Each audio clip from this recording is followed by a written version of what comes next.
আসসালামু আলাইকুম সুপ্রিয় এইচএসসির শিক্ষার্থীবৃন্দু, আশা করি তোমরা সবাই ভালো আছো। তোমরা এইচএসসির আইসিটি 3.1 সৃজনশীলের খ নম্বর প্রশ্নে এই প্রশ্নগুলোই দেখতে পাও। আর এই প্রশ্নগুলো তোমরা দেখার পরে ঘাবড়ায় যাও যে কিভাবে এগুলো সম্ভব, আমরা কিভাবে এগুলো ব্যাখ্যা করব।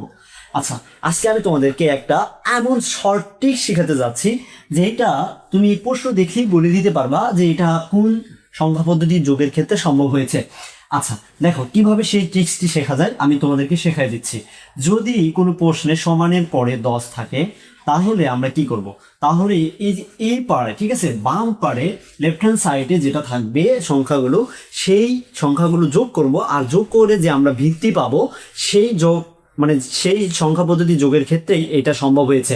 আচ্ছা দেখো 5 আর 3 8, তাহলে আমরা অনায়াসে এটা বলতে পারি যে অক্টাল সংখ্যা পদ্ধতি যোগের ক্ষেত্রে এটা সম্ভব হয়েছে। কি সংখ্যা পদ্ধতি?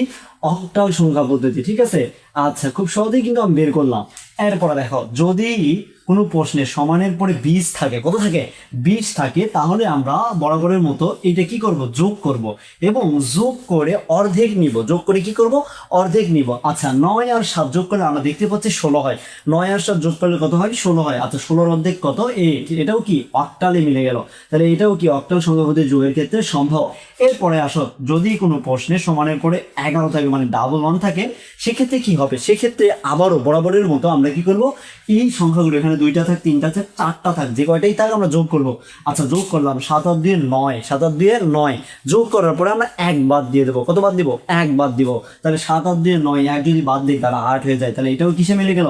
অক্টাল সংখ্যা পদ্ধতি যোগের ক্ষেত্রে মিলে গেল। এবার সব ঠিক আছে, যদি এরকম থাকে, এই যে 2টা ডিজিটের বেশি থাকে, মানে অতিরিক্ত আছে, আর আমরা এটা দেখলেই বুঝতে পারতেছি যে এটা বাইনারি যোগের ক্ষেত্রে সম্ভব হয়েছে।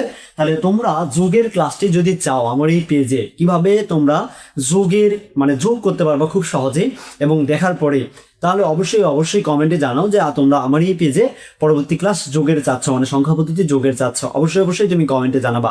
আর ক্লাসটি যদি তোমার অবশ্যই ভালো লাগে থাকে তাহলে অবশ্যই আমার পেজটিকে ফলো করে দিবা এবং ইউটিউব চ্যানেলটিকে সাবস্ক্রাইব করে দিবা। ধন্যবাদ সবাইকে। আসসালামু আলাইকুম ওয়া রাহমাতুল্লাহ।